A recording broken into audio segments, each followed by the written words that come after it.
DIS hub की constitution amendment series में आपका स्वागत है। तो आज के सेशन में हम जानेंगे 10th कॉन्स्टिट्यूशन अमेंडमेंट से रिलेटेड कुछ बातों को। अगर हम प्री इंडिपेंडेंस की बात करें तो इंडिया के अंदर सिर्फ ब्रिटिश ही वो यूरोपियन पावर नहीं थी। इसके साथ-साथ कुछ एरियाज फ्रेंच के अंडर था, कुछ एरियाज पोर्चुगीज के अंडर था। और यहाँ पे अब बात होगी दादरा एंड नगर हवेली की, जो कि उस समय पोर्चुगीज के अंदर थी।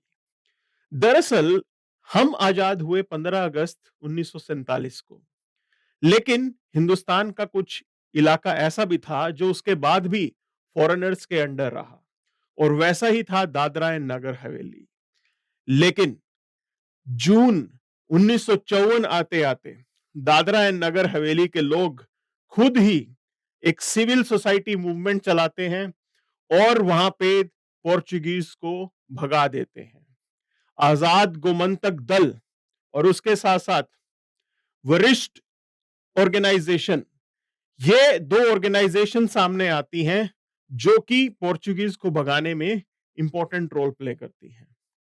अब पोर्चुगीज तो चले गए थे। अब सवाल था कि किस तरीके से दादरा एंड नगर हवेली को भारत का अभिन्न अंग बनाया जाए, और वहां के लोकल्स चाहते भी ये थे कि दादरा एंड नगर हवेली भारत का अभिन्न अंग बने। यह फैसिलिटेट किया 10th कॉन्स्टिट्यूशन अमेंडमेंट ने। सो आप देख सकते हैं 10th कॉन्स्टिट्यूशन अमेंडमेंट ने जो चेंजेस लाए वो था हमारे फर्स्ट शेड्यूल के अंदर और आर्टिकल 240 के अंदर। फर्स्ट शेड्यूल के अंदर जैसा आप देख सकते हैं लिस्ट मेंशन्ड होती हैं जिनके अंदर स्टेट्स और यूटीज के नाम मेंशन्ड होते हैं। आर्टिकल 240 यह वो स्पेशल अरेंजमेंट है कि प्रेसिडेंट को हम खास रिस्पॉन्सिबिलिटी देते हैं यूनियन टेरिटरी से रिलेटेड, और वही फैसिलिटेट किया गया 10th कॉन्स्टिट्यूशन अमेंडमेंट के थ्रू कि राष्ट्रपति की एक खास रिस्पॉन्सिबिलिटी होगी कि बाकी यूनियन टेरिटरीज के साथ साथ वो दादरा एंड नगर हवेली की डेवलपमेंट के बारे में भी काम करें और वहां के लोगों के लिए काम करें, गवर्नेंस प्रोवाइड करें।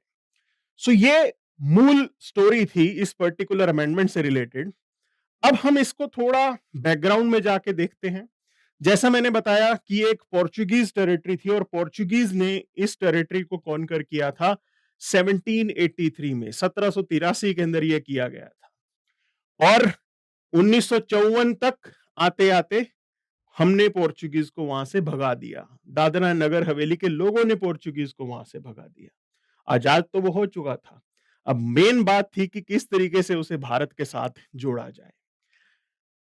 हम 1961 के अंदर इसे हमने जोड़ भी दिया, लेकिन फिर भी पोर्चुगीज कुछ और क्लेम करते थे।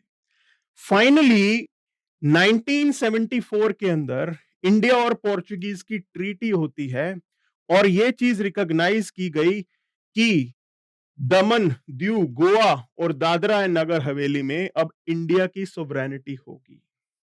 सो ये एक फॉर्मल रिकॉग्निशन था। इस तरीके से जाके हमारा भारत बना है। समय समय पर कुछ चीजें की गई हैं। अब exam centric point of view की बात करें तो जैसा मैंने आपको बताया था पहले कि हमें अपनी प्रिपरेशन को थीम बेस्ड करना चाहिए। मल्टीपल थीम्स प्रिपेयर करने चाहिए जिससे हम अच्छे नंबर स्कोर कर सकें। कम टाइम में आपको बेटर रिजल्ट मिलेगा, आपकी एक्यूरेसी अच्छी होगी। और वहीं पे हम देखते हैं कि प्रीलिम्स 2019 का ये सवाल, अब आप देख रहे होंगे कि ये सवाल तो मैं पहले भी आपसे पूछ चुका हूं फर्स्ट सेशन के अंदर ही, और जवाहरलाल नेहरू जो है वो इसका आंसर था।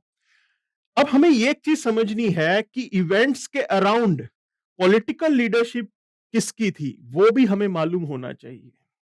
सो मेन सवाल यह बनता है कि 10th कॉन्स्टिट्यूशन अमेंडमेंट के समय कौन लीडरशिप में था। बात हो रही है 1961 की। सो जवाहरलाल नेहरू यहां पे भी एक इंपॉर्टेंट रोल प्ले कर रहे थे। उन्हीं की ही लीडरशिप के अंडर ये मेजर स्टेप लिया गया। उस समय हमारे राष्ट्रपति डॉक्टर राजेंद्र प्रसाद थे। साथ साथ अगर हम मिनिस्टर ऑफ एक्सटर्नल अफेयर्स की बात करें तो लक्ष्मी मेनन जो है वो deputy minister of external affairs थे। सो ये कुछ एक एडिशनल फैक्ट्स हैं जो हमारी प्रिपरेशन में काफी इफेक्टिव रोल प्ले कर सकते हैं। आपकी नज़र के सामने से गया हुआ ये फैक्ट आपकी एक्यूरेसी को एनहांस करेगा। इसीलिए थीम बेस्ड पढ़ना हमारे लिए एक बेटर सॉल्यूशन होता है। अब फाइनल कंक्लूजन के अंदर देखें तो ये वही बातें हैं जो हमने अब तक जो है इस सेशन में कवर की हैं कि फर्स्ट शेड्यूल जो है वो हमने यहाँ पे अमेंड किया और हमने इनकॉर्पोरेट किया दादरा एंड नगर हवेली को यूनियन टेरिटरी ऑफ इंडिया के अंदर। साथ साथ आर्टिकल 241 उसको मॉडिफाई किया, जिसके अंदर हमने जो है प्रेसिडेंट साहब को एक स्पेशल रिस्पॉन्सिबिलिटी दी कि बाकी यूनियन टेरिटरीज के साथ साथ वो दादरा एंड नगर हवेली की डेवलपमेंट के बारे में भी सोचें। सो इन कुछ फैक्ट्स को हमें करना है और आगे बढ़ना है। So this is what we have in today's session. Thank you very much.